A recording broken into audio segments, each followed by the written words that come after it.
ये बहुत सावधानी की बात है और जीवन में, सबके जीवन में एक बार ये प्रश्न खड़ा होगा।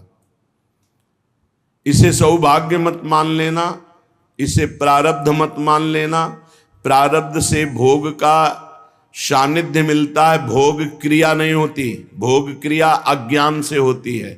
प्रारब्ध से सामग्री एकत्रित हो जाएगी, भोग का संयोग का वो सब प्रारब्ध रचना कर देगा, लेकिन क्रिया अज्ञान से होती है, क्रिया कामना से होती है। इसलिए कह रहे हैं यदि राधा माधव के प्रेम रस में डूबने के मार्ग में उपासक चला तो उसके जीवन में एक बार ही सही पर ऐसा अवसर आएगा कि वो परस्पर विपरीत शरीर का भोग करने का प्रश्न माया खड़ा करेगी। आपको कह रहे हैं कि अगर नवयुवती है तो अपनी पुत्री जैसे होती है, ऐसे देखो, सुपुत्रीयति, अपनी पुत्री कितनी भी सुंदर जवान, ऐसा आता ही नहीं भाव में कि ये स्त्री है, आता ही नहीं है। जिनके आता है वो राक्षस ही हैं, मनुष्य तो है नहीं। नहीं तो घर में रहा जाता है, बड़ी बहन, परिवार के सदस्य, कहीं ऐसा आता है कि जवान बहन है तो जवान लड़की, ऐसा थोड़ी आता है। हंसते खेलते गले लगाते, कोई कहीं भाव ही नहीं रहता काम का। चाहे जवान पुत्री हो चाहे जवान बहन हो, कभी ऐसा घर में भाव, जिनके भाव आता वो राक्षस हृदय के हैं, मनुष्य हृदय के नहीं। वो राक्षस हृदय वाले, आसुर स्वभाव वाले हैं। नहीं, अपनी पुत्री अपनी बहन के समीप रहने पर कहीं ऐसे भाव थोड़ी आते। खूब खेलना कूदना हंसना बातचीत करना ये सब घर में होता रहता है, पर ये भाव थोड़ी आता है कि ये स्त्री है। नहीं, वो मेरी बहन, वहां कोई गुंजाइश ही नहीं काम भाव की। तो बोले सगी पुत्री की तरह सब पुत्रियां दिखाई दें, अपने से बड़ी हैं तो बिल्कुल मेरी जैसे जननी वैसे। मातृयत्य परांगनाम, जैसे अपनी अम्मा के पास, मां के पास बैठे तो क्या भाव बिगड़ेगा? कुछ नहीं बिगड़ेगा। कैसा भी जवान लड़का हो, मां अपने ऐसे हृदय से लगा के दुलार करती है, समझाती है, बुझाती है, डांटती है। वहां काम भाव आता है क्या? मां के गले लगने पर, बहन के गले लगने पर काम भाव आता है क्या? बेटी को हृदय से लगाने पे काम। जब साधारण सांसारिक पवित्र भाव में काम नहीं आता तो तुम तो परम पवित्र भगवान के भाव वाले हो, तुम्हारे अंदर कैसे काम परास्त कर सकता है? मातृयत्य परांगना, ये आएगा प्रश्न जीवन में। पुरुष है तो स्त्री के प्रति, स्त्री है तो पुरुष के प्रति। साधक बहुत सावधान रहे, माया प्रश्न करेगी। घूमते रहते हैं माया के पार्षद, घूमती रहती है माया की पार्षदी। बहुत सावधान, जाके संग कुमति मति उपजय करत भजन में भंग, तजोरे मन हरि विमुखन को संग। बहुत कीमती जीवन है, सिद्ध बात समझ लो, संकोच की बात नहीं। हरि को रिझाओगे तो वैकुंठ का द्वार, वृंदावन के दिव्य धाम का द्वार, साकेत द्वार, कैलाश धाम का द्वार खुलेगा। और जगत के शरीरधारी को रिझाओगे तो आखिरी द्वार वही है, मलमूत्र का, और कुछ नहीं। हमारी बात मान लो, संकोच करने की बात नहीं है। हम वहीं से पैदा हुए हैं और वहीं की आसक्ति से फिर दुर्गति को प्राप्त होंगे। खुली बात है, देख लो, दो ही आकर्षण है, बढ़िया से बढ़िया खाने को मिले, भोगने को मिले। शिष्णोदर परायण शास्त्र कहता है, शिष्ण और उदर। उदर रसेंद्री से संबंधित है, शिष्ण जनेन्द्री से संबंधित है। बस जनेन्द्री और रसेंद्री के भोगों में पूरा दिव्य मानव जीवन बर्बाद। श्रीपाद कह रहे यदि राधा मुरलीधर के प्रेम में मगन होना है, बहुत सावधान। ये मत समझो कि माया कब किस रूप में कहां प्रश्न करती है। वो जननी है, वो अपने बेटे को पुष्ट करने के लिए कोई भी प्रश्न कर सकती है, लेकिन अपनी दृष्टि। महाप्रभु चैतन्य देव रुदन कर रहे हैं, हा गोविंद हा कृष्ण। दो वेश्याएं पहुंचती, एक कहती कितना ये रुदन कर रहे हैं, बोले मेरी जैसी नहीं मिली होगी इसीलिए ना। अभी देखो इनका रुदन बंद करते। वो क्या जाने कि जो हरि के आशिक हैं उनको हरि माया आकर्षित नहीं कर सकती। भगवान का एक विशुद्ध प्रताप बल भक्तों की रक्षा करता रहता है। वो जाकर के विनोदास्पद बातें करने लगी। महाप्रभु चैतन्य देव ने कहा, मां बस करुणा कर दो, श्री कृष्ण मिल जाए। वो शब्द उनके हृदय में ऐसा चोट किया कि मैं इतनी नीच, ऐसे महापावन से ऐसी भावना की चरणों में गिर गई, मुझे क्षमा करो, क्या मेरा भी उद्धार हो सकता? कृष्ण कृष्ण कृष्ण। ऐसा नहीं कि किसी के जीवन में प्रश्न नहीं आता, प्रश्न आता है, पर जो ये भगवत कृपा से सावधान रहता है कि ये प्रश्न है, मुझे उत्तर देना है इसका। ऐसा नहीं कि प्रश्न के लपेटे में आकर के फिसल जाना है, प्रश्न है, उत्तर देना है, बहुत संभाल के उत्तर देना है। अपमान भी नहीं करना, क्योंकि ये वही आए हुए हैं जिनकी हम आराधना करते हैं। वो कुछ भी रूप, वो मोहिनी रूप भी तो धारण किए ना, वो कुछ भी रूप धारण कर सकते हैं। मेरे प्रीतम है तो बस उस समय प्रभु आप ही मेरी रक्षा करो, आप ही मुझे बचाओ। मातृयत्य परांगनाम, त्रुटि हो सकती है हमसे गलती हो सकती, कभी बलवान न बने, कभी पहलवान न बने इस विषय में। दैन्य और चरण छूना, ये दो बातों से बच सकते हो। चरण छू कि हे जगत जननी, हे अंबा, कभी आपके प्रति मेरा। जिन उर्वशी जी ने बड़े बड़ों की बुद्धि को मोहित कर लिया, अर्जुन जी की बुद्धि को क्यों नहीं मोहित किया? क्योंकि जाते ही सीधे प्रणाम किया अर्जुन जी ने। जे ही उर्वशी का प्रवेश हुआ, देखा सो पंचांग प्रणाम किया और कहा, माता स्वागत है, आप पधारिए। आग लग गई, मैं किस लिए आए और तुम मुझे क्या कह रहे हो? आज के बाद कभी माता शब्द उच्चारण मत करना। उन्होंने कहा, पुनः कहता हूं, कुंती माता से भी अधिक पूज्य मैं तुम्हें देखता हूं। कुछ नहीं बिगाड़ पाई उर्वशी जी, यहां तक कि साप तक दे दिया। पहली दृष्टि पड़ते ही या तो नव किशोरी जगदम्बा, लाडली जी की सहचरी, या मां, या अपना पवित्र भाव तुरंत आरोपित कीजिए। और स्त्री शरीर को लिखा है, भ्राता पिता पुत्र निज जैसे, मध्यम परपति देखै कैसे। भ्राता पिता पुत्र निज जैसे, बराबर का है तो सगा भाई। क्या सगा भाई को देखकर काम जागृत होता है? क्या अपने छोटे बेटे को देखकर काम जागृत होता है? क्या पिता को देखकर काम जागृत होता है? भ्राता पिता पुत्र निज जैसे। आवश्यकता पर बात करें, नहीं एकांत सेवन करें। बलवान इंद्रिय ग्रामो विद्वानम अपि कर्षति, शास्त्र आदेश करता है। पर उपासक को ये पक्का विश्वास कर लेना चाहिए कि मेरे जीवन में ये प्रश्न आएगा, आता है, आता रहेगा। अगर इससे निकल गए आगे तो यो राधा मुरलीधरांग कमल प्रेमैक मात्रियति। बहुत सावधानी की जरूरत है। देखो, कल वर्णन हुआ था, साधना में भय और प्रलोभन, ये दो चीजें भेजी जाती हैं। इनसे जो पास भी भगवान ही करवाएंगे। ये सत्संग सुनने को भगवान ही तो संयोग बना रहे हैं, ये भगवान ही तो प्रेरित करके आपको सुनवा रहे हैं। इसलिए सावधान। ये प्रश्न है, आपके पास 1 करोड़ रुपया जमा किया और आपका मन हुआ कि अरे मैं फंस गया क्या, तो 1 करोड़ यमुना जी में फेंक दो, मुक्त हो गए। लेकिन एक बार जीवन में फिसल गए तो उसकी पूर्ति नहीं होने वाली।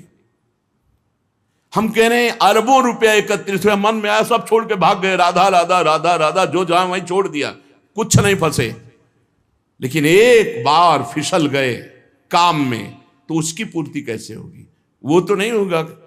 वो तो चित्त पे संस्कार बन गया और आपका संयम भ्रष्ट हो गया। एक बार बालू का बांध टूट जाए तो दोबारा बांध बांधना बहुत कठिन बात है। एक बार योगी भ्रष्ट हो जाए, दोबारा योगी अपने योग पे आना भगवान के बल की बात है, दूसरी बात नहीं। जैसे बालू का बांध फूट जाए तो बांधना बड़ा कठिन है, ऐसे ये ब्रह्मचर्य, ये सतमार्ग, ये इंद्रिय निग्रह, ये बालू का बांध है, बहुत होश से। मातृयत्य परांगनाम स्थिर चरम सत्वम सुपुत्रीयति। बड़ा पवित्र भाव।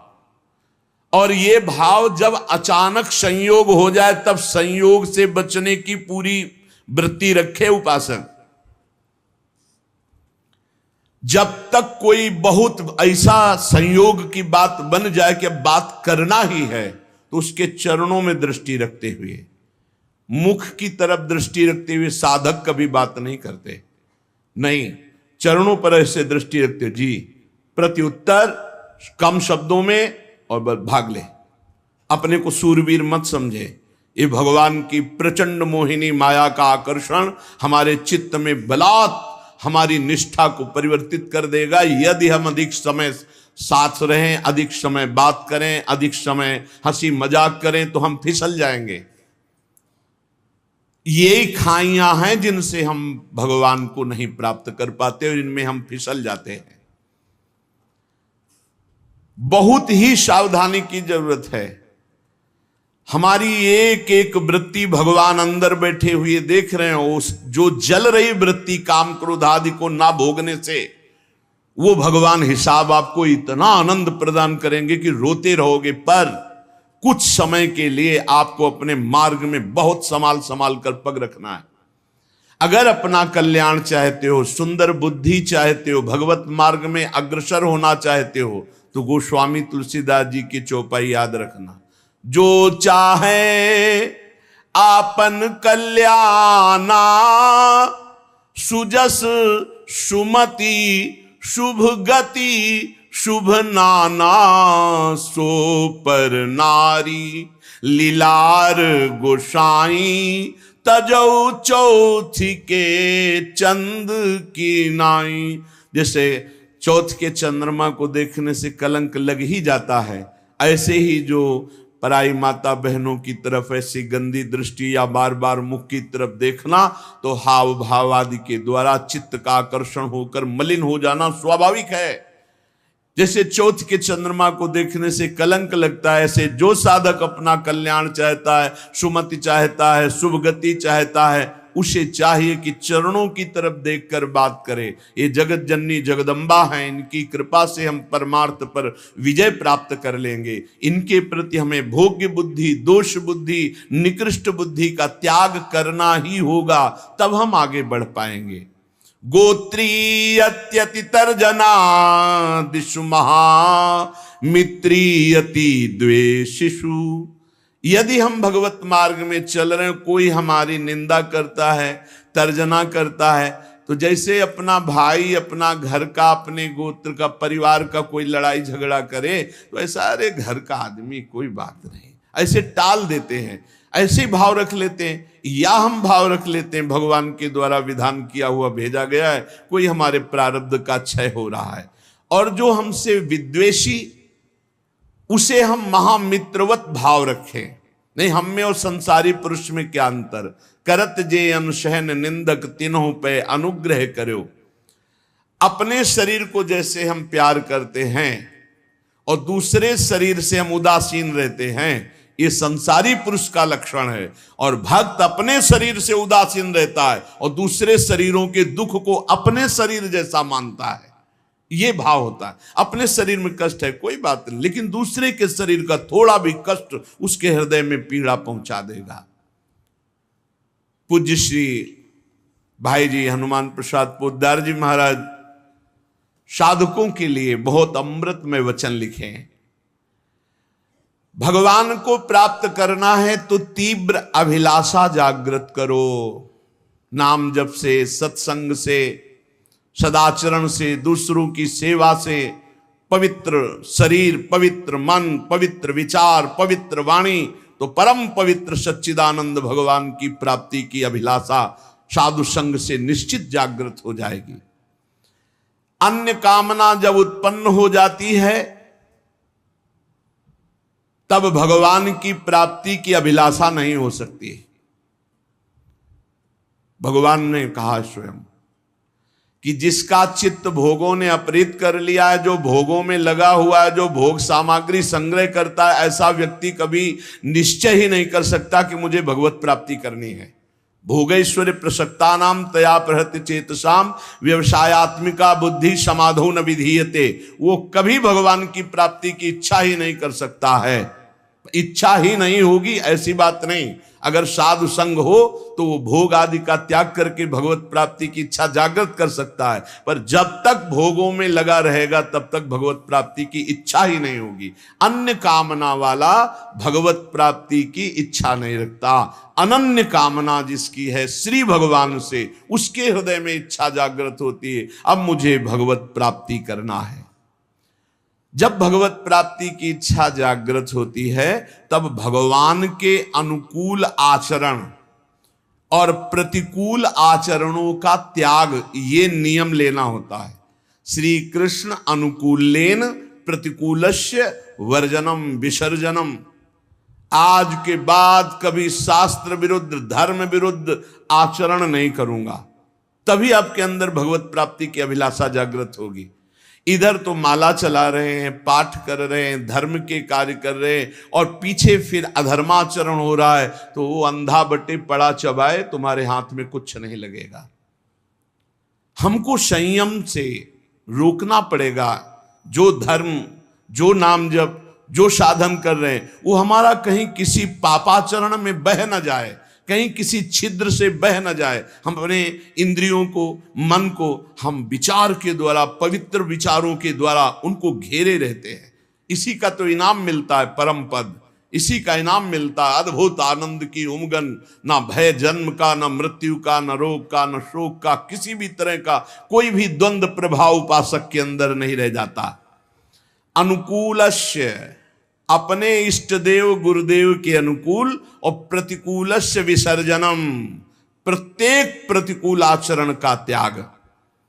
जब साधक ऐसा आचरण बहुत समय तक करता है तो उसके प्राणों में रुदन करने की इच्छा जागृत होती है और वो क्रंदन करने लगता है। रोते रोते उसके हृदय में विरहाग्नि जलाती है, और उसी विरहाग्नि को शीतल करने फिर भगवान को आना होता है, फिर उसे भगवत प्राप्ति हो जाती है। दूसरी बात, साधक जब इस मार्ग पर चलता है तो उसका स्वभाव होता है इधर उधर ताक झांक करना। ये कैसे चलता है? ये बहुत बुरी आदत है, ये बिल्कुल नहीं रखनी चाहिए। पर दोष दर्शन से सबसे बड़ा घाटा होता है कि हम जो दोष दूसरे में देखते हैं, देखने की चेष्टा करते हैं, वो दोष हम में जागृत हो जाता है। इसलिए साधक को इधर उधर ताक झांक करने वाला स्वभाव नहीं रखना चाहिए। छोटी छोटी बातें होती हैं जिनमें हम फिसल जाते हैं। हर साधक इस बात को समझ ले, परमार्थ में चलने पर इधर उधर ताक झांक, वो पड़ोस बगल वाला साधक क्या करता है, अगर ये दोष दर्शन की वृत्ति रही तो ऐसे ही नीचे खड़े रहोगे, परमार्थ की ऊंचाई पर नहीं चढ़ पाओगे। इधर उधर ताकने वाला साधक लक्ष्य तक कभी पहुंच ही नहीं सकता। सिद्ध महापुरुषों के वचन है। साधक को चाहिए कि अपनी दृष्टि केवल अपने लक्ष्य पर रखते हुए, लक्ष्य हमारा क्या है? सर्वान वस्तुतया निरीक्ष परम स्वाराध्य बुद्धिर्मम, मेरे भगवान ही सब रूपों में, बस सारा नाटक वही कर रहे हैं। हमको ये नहीं देखना ये कमी इसमें साधक में है या कमी उस साधक, ये गुरु देखें या भगवान देखें, वो सुधार करें, हमारा ठेका नहीं है। हमारा ठेका है अपनी कमी देखना और भगवान को प्राप्त करना। सत्संग अपने लिए होता, दूसरों के ऊपर थोपने के लिए नहीं होता, दूसरों के दोष दर्शन के लिए नहीं होता, वो अपने मन को शासन में लाने के लिए सत्संग होता है। साधक जब इस दोष से आगे बढ़ता है, ये बहुत जोर का दोष होता है, जब इससे आगे साधक बढ़ता है तो उसके जीवन में प्रलोभन आता है। जब प्रलोभन से बचता है तो फिर भय आता है। बड़े बड़े भय आते हैं भक्तों के जीवन में। फांसी की सजा निश्चित हो गई, आग में जलाने निश्चित हो गया, जहर पिला दिया गया, क्या क्या। जब प्रलोभन और भय से भी आगे निकलता है तब दिव्य सिद्धियां, आकाश में उड़ जाओ जहां जिस लोक में, जब इनसे भी आगे निकल जाए, जीवित मर जाए उलट आप में समाया है दिलगिरी, एकदम खाक, तब भगवान की प्राप्ति होती है। वो संसार चक्र का भेदन करके सच्चिदानंद स्वरूप को प्राप्त कर लेता है। वैराग्य दो प्रकार का होता है, एक समल वैराग्य और एक विमल वैराग्य। सांसारिक प्रतिकूलता को लेकर जो घर त्यागा जाता है उसे समल वैराग्य कहते हैं। ये समल, मल का प्रयोग नहीं होना चाहिए। ये मल है वासना, कामना, रुपया, पैसा। हाँ, हमारा भरण पोषण ईश्वर के द्वारा सारे विश्व का करते, तो हम जितने बैरागी जन विश्व में हैं, भगवान विश्वम्बर सबका भरण पोषण कर रहे हैं। लेकिन बहुत सावधानी से मुनीमगिरी करनी है। मालिक हैं भगवान, मुनीम है हम, तो मुनीम का लेना देना बहुत हिसाब में होना चाहिए। हिसाब से चूक हुई तो चूक हो जाएगी, बड़ी चूक हो जाएगी। तो एक होते हैं वैराग्य लेते हैं ये देख करके कि अब नौकरी नहीं मिल रही, विवाह भी नहीं हुआ, खान पान की व्यवस्था, बाबा जी बन जाते हैं। जिंदगी नरक हो जाएगी तुम्हारी और दूसरों की बेइज्जती करवाओगे। कभी ऐसे बाबा जी नहीं बना जाता। बाबा जी बना जाता है, सब व्यवस्थाएं हैं, लेकिन अब मन नहीं लग रहा, ऐसा लग रहा है मुझे भगवान चाहिए। तब इसे विमल वैराग्य कहते हैं। अगर समल, ये जो समल वैराग्य है, इस समल वैराग्य को यदि विमल वैरागी मिल जाए तो वासना हट जाए और निर्मल मार्ग में चल पड़ेगा। ऐसा नहीं कि उसका कल्याण नहीं होगा, पर है बहुत गड़बड़। वैराग्य के दो रूप है, एक समल वैराग्य, एक विमल वैराग्य।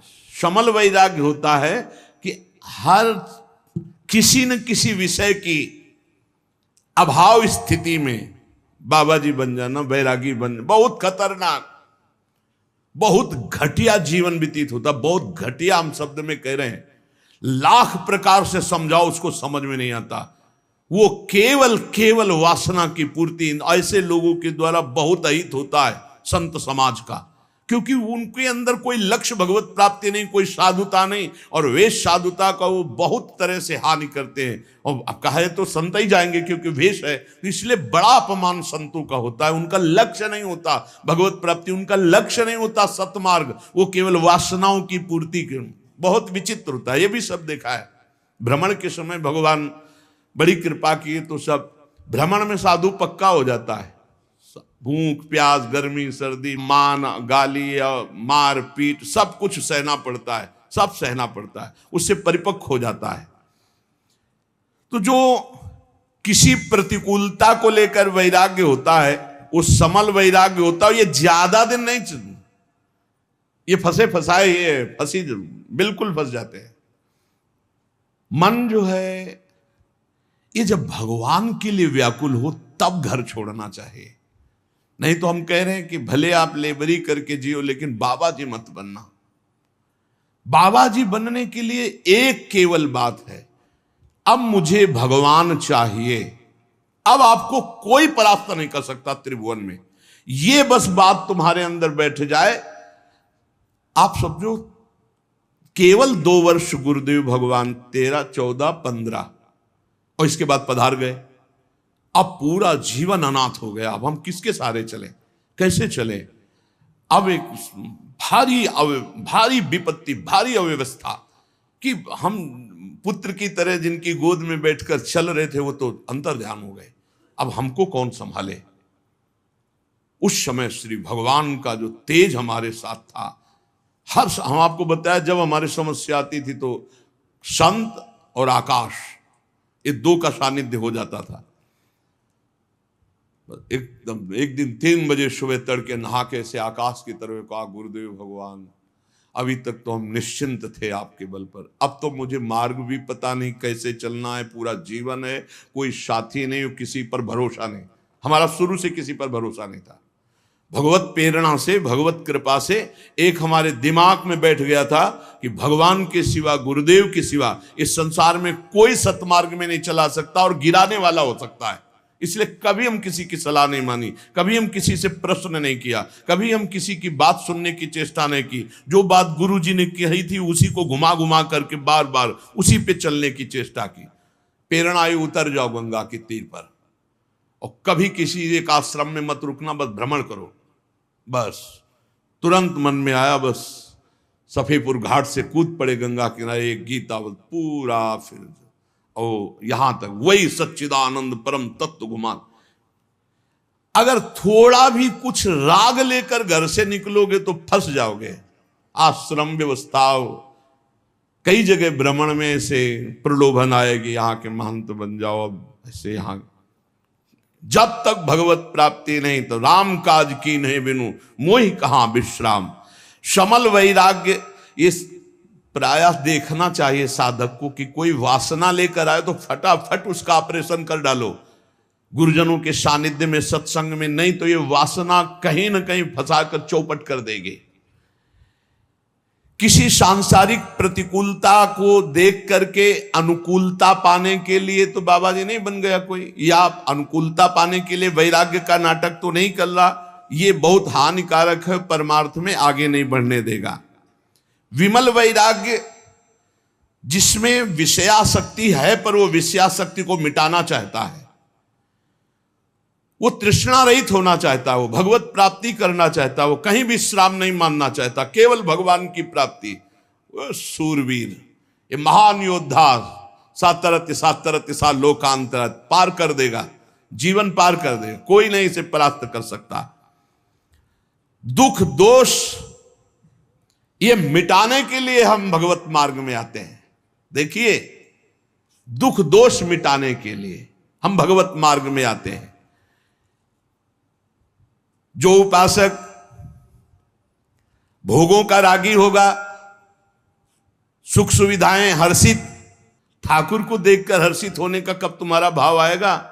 मन अति हर्ष जनावन ते ही आज देखी हो परम से। अरे विश्व की हर संपत्ति चरणों में फेंक दी जाए तो भी ऐसे, उधर देखने की इच्छा न हो। सुरपति नरपति लोकपति जिनके भावे घास रहे, परम आनंद में तज सब गए। सच्चिदानंद का आशिक और छोटी मोटी वस्तुओं में हर्षित हो जाए, ऐसा बुरा लगना चाहिए संसार के पद प्रतिष्ठा भोग सामग्री। जैसे तुम्हें कई अरब रुपया का संकल्प बनाया, तुम्हें 5 का नोट दिया जाए, ये ले 5 का, तो कैसा लगेगा? मानो थप्पड़ मारा। ऐसे अखिल कोटि ब्रह्मांड नायक चाहिए तो लोक परलोक के भोग तुम्हें विश्वत लगने चाहिए। ब्रह्मादि के भोग सब विषम लागत ताई, नारायण ब्रज चंद की लगन लगी। कहीं राजी हो जाए, हे साधक सावधान, कहीं राजी नहीं। अपने को हर समय कसौटी में कसते रहो, कोई जान न पावे। सब सुविधा होने पर आप अपने को कसौटी में कसो। तुम शरीर नहीं हो, तुम मन नहीं हो, तुम इंद्री नहीं हो। कभी कभी पूरा दिन भूखे रह गए, कोई जान न पाया। और दिनचर्या में फर्क नहीं पड़ना चाहिए। दिनचर्या में फर्क पड़े तो तुम साधु नहीं। दिनचर्या में फर्क न पड़े और अपने आप को कभी ऐसे कभी ऐसे, और खूब भजन परायण। और जब एक समाहित चित्त हो गया, भजन से चित्त नहीं हटता, तो ये सब खत्म हो जाता है। फिर तो जो जैसे प्रभु रखे, जो ही प्यारो करे सोई मोहि भावे। पहले कसौटी में कसना चाहिए अपने आप को।